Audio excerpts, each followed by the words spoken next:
یلبس احسن ما یجد، پہنے عمدہ لباس جو وہ پاتا ہے، یعنی جمعے کے دن عام لباس سے بہتر لباس پہننے کی بات. حدثنا عبداللہ ابن یوسف قال اخبرنا مالک عن نافع عن عبداللہ ابن عمر ان عمر بن الخطاب رأى حلة سیراء عند باب المسجد. عمر بن خطاب نے مسجد کے دروازے کے پاس ایک ریشمی جوڑا بکتے ہوئے دیکھا. حلتن ایک جوڑا یا ایک ڈریس اوپر والا، سیراء ریشمی، عند باب المسجد مسجد کے دروازے کے پاس. فقال یا رسول اللہ، حضرت عمر کہتے ہیں اے اللہ کے رسول صلی اللہ علیہ وسلم، لو اشتریت هذه، اگر آپ اس کو خرید لیں، فلبستها یوم الجمعہ، اور آپ اس کو جمعے کے دن پہنا کریں، وللوفد، اور جب وفد آتے ہیں آپ کے پاس مختلف ملکوں کے اس وقت پہنے، اذا قدموا علیک، جو آپ کے پاس آئیں.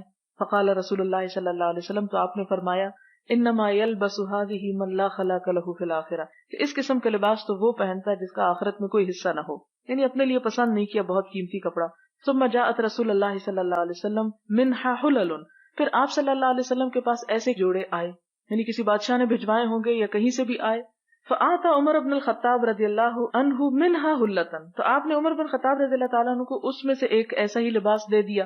فقال عمر کہاں چپ رہنے والے، کہنے لگے یا رسول اللہ، اے اللہ کے رسول صلی اللہ علیہ وسلم، کسوتنیھا، آپ مجھے تو اس کو پہنا رہے ہیں، وقد قلت فی حلۃ اتارد ما قلت، اور اتارد کے حلے کے بارے میں جو آپ نے کہا وہ معلوم ہے. اتارد اس شخص کا نام ہے جو وہ لباس بیچتا تھا.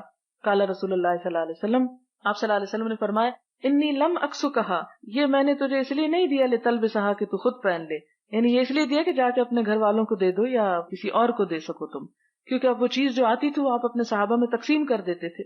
تو یہ کہ ان کے پوچھنے پہ آپ نے فرمایا کہ یہ تم خود تو نہ پہنو، میں نے تمہیں پہننے کو نہیں دیا، لیکن مراد یہ تھی کہ تم آگے جس کو جائز ہے پہننا، جیسے عورتیں وغیرہ ریشمی لباس، تو ان کو دے سکتے ہو. فکساها عمر بن الخطاب رضی اللہ عنہ اخن لہ بمکہ مشرکا، حضرت عمر بن خطاب نے وہ اپنا جوڑا جو تھا اپنے ایک بھائی کو بھیج دیا جو ابھی مکہ میں شرک کی حالت میں تھا.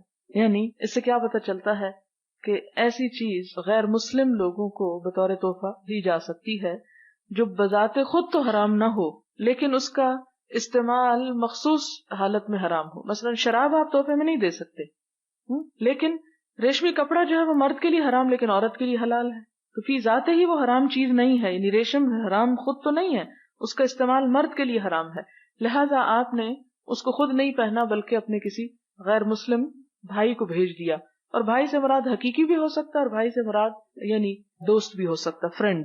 تو اس سے کیا پتہ چلتا ہے کہ نان مسلمز کو آپ تحفہ دے سکتے ہیں. کسی نے سوال تو نہیں کیا لیکن کرسمس آ رہی ہے، شاید کوئی کل یہ بھی سوال پوچھ لے تو پہلے سے ہی جواب لے لیں، لیکن اس دن یہ نہ شروع کر دیں کہ ان کو دیتے دیتے خود بھی ایک دوسرے کو دینے لگے.